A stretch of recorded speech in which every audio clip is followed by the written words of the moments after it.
নমস্কার বন্ধুরা, আপনারা যারা GDS2 MTS 2024-এর পরীক্ষা দিয়েছেন ডিপার্টমেন্টাল এক্সাম, তাদের অনেকেরই অনেক প্রশ্ন আছে। তার মধ্যে একটা হলো যে প্রথম ঢুকেই আপনারা যে স্যালারি পাবেন সেটা ইনহ্যান্ড স্যালারি আপনাদের কত হতে পারে। আপনারা অনেকেই জানেন এই বিষয়টা যে DA 50% এখন এবং বেসিক পে 18,000 MTS-এর, তবুও কত আপনারা পেতে পারেন এ সম্পর্কে অনেকেরই সংশয় আছে। তাই ভাবলাম আজকে এই বিষয়ে একটা ভিডিও করা যাক। এবং লাস্ট ভিডিওতে একজন আমাদের একটা প্রশ্ন করেছিলেন যে MTS-রা কোয়ার্টার পান কিনা। তো সে বিষয়ে যেটুকু জানতে পেরেছি সেটা হলো MTS-রা কোয়ার্টার পেতে পারেন, কিন্তু সেক্ষেত্রে HR-এ তারা পাবেন না। হাউস রেন্ট অ্যালাউন্স যেটা আছেন সেটা তারা পাবেন না। এবং যেটা হয়, এবং সব অফিসে তো আর কোয়ার্টার অ্যাভেলেবেল নেই, তো খুব কম অফিসেই আছে এবং সেক্ষেত্রে মানে তাদের হাতে অপশান কম। এবং সবথেকে ভালো হয় যেটা যে আপনারা HR-এ নিতে পারেন এবং কাছাকাছি কোনো ঘর ভাড়া আপনারা নিতে পারেন। সুতরাং কোয়ার্টারের ভরসা না করাই ভালো।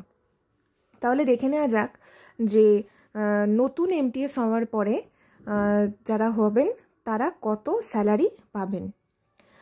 তো বেসিক পে 18,000 টাকা, সেটা আপনারা জানেন, এবং তার বেসিকের 50% হয় সবসময় ডিয়ারনেস অ্যালাউন্স বা DA যেটা।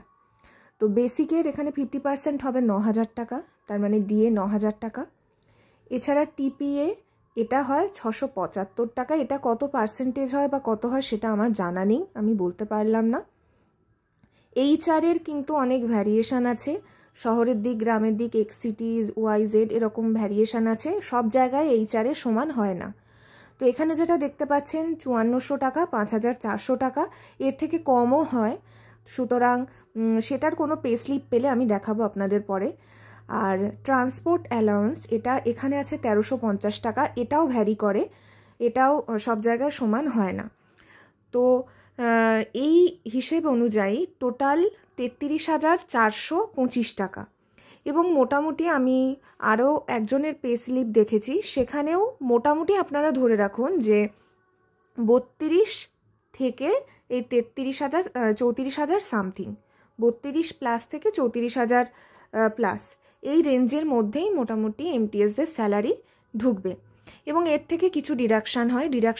NPS-এ কন্ট্রিবিউশন কত করছেন আপনারা, সেখানে ডিডাকশান হবে। এখানে যেমন 2700 টাকা যিনি করেছেন তার, আর বাকি কিছু চার্জ যেমন 30 টাকা, 250 টাকা, সেগুলো দেখতে পাচ্ছেন CGHS-এর। আর এছাড়াও ইউনিয়নের কন্ট্রিবিউশনের জন্য 50 টাকা, 30 টাকা এরকম কিছু থাকে, সেখান থেকে আরও ধরুন 100 টাকা বাদ গেল।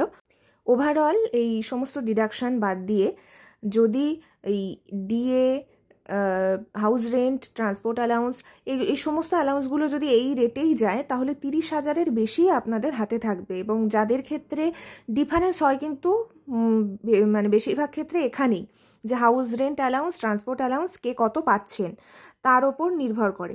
তো বেসিক পে আর ডিয়ারনেস অ্যালাউন্স তো একই হবে, আর NPS কন্ট্রিবিউশন কার ক্ষেত্রে কতটা সেটা। তো মোর অর লেস আপনারা ধরে রাখতে পারেন যে 28,000 থেকে 31,000-এর মধ্যেই আপনাদের ইনহ্যান্ড স্যালারি থাকবে। এটুকুই বলতে পারি। এর পরে যদি আমি আরও ডিটেলে ভালো করে জানতে পারি আমি অবশ্যই আপনাদের সাথে শেয়ার করব।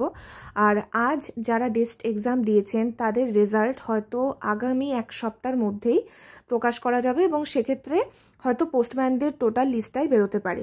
এবং এই সম্ভাবনাও আছে যে তখন MTS-দের রেজাল্টটাও কিন্তু বেরোতে পারে, যদি না তারা মনে করেন যে পোস্টম্যানদের যে ভ্যাকেন্সি সেটা MTS-দের সাথে অ্যাড করবেন।